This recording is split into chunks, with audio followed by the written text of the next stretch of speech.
तुझी काय आता तुला काय म्हणजे काय तुझी भावना काय आहे तुम्ही? माझी भावना काहीच नाही, बस आम्हाला न्याय मिळाला पाहिजे. मग आरोपींना शिक्षा होईल. हां, आरोपींना शिक्षा व्हायलाच पाहिजे. काय शिक्षा व्हायला पाहिजे? फाशी.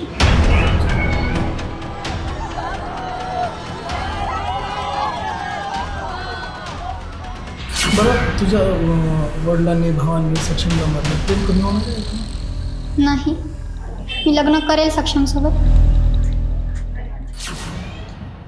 काय घटना काय झाली नेमकी? घटना काही झाली नाही. 3 वर्षापासून सक्षम टाटेचा आणि माझं प्रेमसंबंध होते.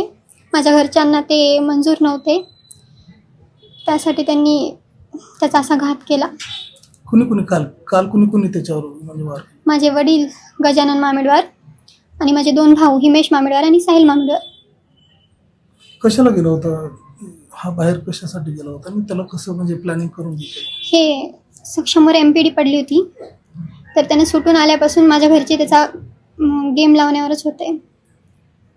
म्हणजे मला धमकी देत होते की त्याला मारून टाकणार आणि त्याला गोड बोलून त्याला भेटून नशा वगैरे करू घालून मारलं त्याला.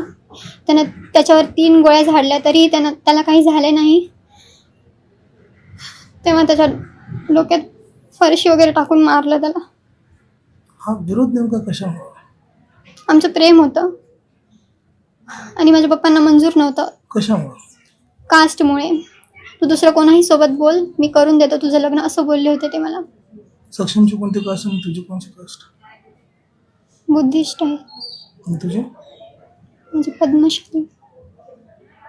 म्हणजे फक्त जात वेगळी असल्यामुळं? हां. आणि त्यांच्या अगोदरही काही दुश्मनी होती वाटते, पण अगोदर ते चांगले मित्र होते. तुझा भाऊ आणि माझे 2 भाऊ आणि सक्षम. सक्षम आणि हे चांगले मित्र होते. नंतर आमच्या प्रेम संबंधामुळे त्याला मारण्यात आले. तुझी काय आता तुला काय म्हणजे काय तुझी भावना काय आहे तुम्ही? माझी भावना काहीच नाही, बस आम्हाला न्याय मिळाला पाहिजे. मग आरोपींना शिक्षा होईल. हां, आरोपींना शिक्षा व्हायलाच पाहिजे. काय शिक्षा व्हायला पाहिजे? फाशी. बरं तुझ्या वडिलांनी भावांनी सक्षमला मारले, प्रेम कमी होणार आहे का? नाही, मी लग्न करेल सक्षमसोबत. आता सक्षम तर नाही आहे या जगामध्ये, मग कसं काय? त्यांना नसलं तर काय झालं, आमचं प्रेम तर आहे ना. चला. माझ्या घरचे जिंकूनही हारले आणि त्यांना हारूनही जिंकला, आणि मी त्याच्यासोबत लग्न करेल आता आणि त्याच्यासोबतच राहील हमेशा, आणि माझ्या मनाने राहील मी. माझ्यावर कोणाची जोर जबरदस्ती नाही, काहीच नाही. आणि माझं वय झालेलं आहे, तर मी माझ्या मनाने निर्णय घेऊ शकते. मग आता पुढचं भविष्य तुझं इथेच राहायचं का कुठं? इथेच राहायचंय आणि सक्षमचीच बनून राहायचंय. पण इथले तुला मंजूर करतील काय ते? करतील.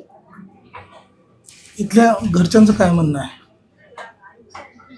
यांचं म्हणणं आहे तेच, माझ्या मनावर सोडलं यांनी, आणि माझी इच्छा आहे की मी इथे राहावं त्याची बनून